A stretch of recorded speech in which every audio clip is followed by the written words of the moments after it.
સુરેન્દ્રનગરમાં ધાંગધ્રા નાયબ કલેક્ટરને આવેદનપત્ર, પાટણ મેડિકલ કોલેજમાં રેગિંગ બાબતે આવેદનપત્ર આપવામાં આવ્યું।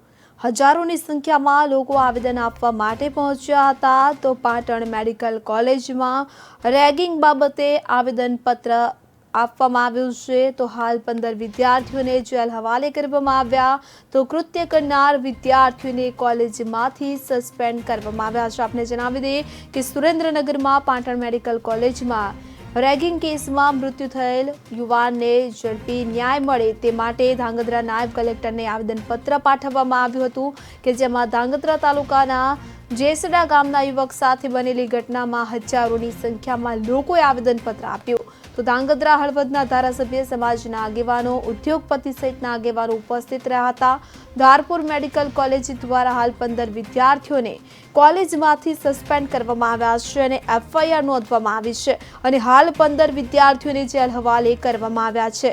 કોઈ પણ સમાજના વિદ્યાર્થીઓ સાથે આવી ઘટના ન બને તે માટે સરકાર તાત્કાલિક પગલાં ભરે અને આ કૃત્ય કરનાર લોકોને કડકમાં કડક સજા મળે તેમજ મૃતકના પરિવારજનોને ઝડપી ન્યાય મળે તેમજ કસૂરવારો સામે ઝડપી કાર્યવાહી થાય તેવી માંગ કરવામાં આવી હતી।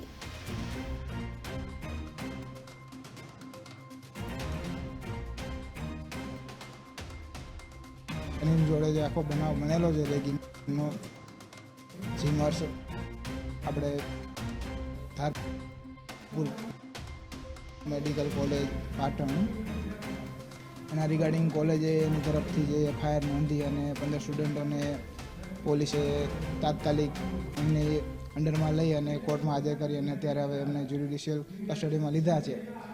તો હવે અમારી માંગ એવી છે કે એ લોકોને ઝડપી ન્યાય અને સચોટ એવી કે એમને સજા થાય કે આ વસ્તુ કોઈ બીજો માણસ હવે કરવી હોય ને તો એ 10 વાર વિચાર કરે કે આવું કોઈ પગલું ના ભરે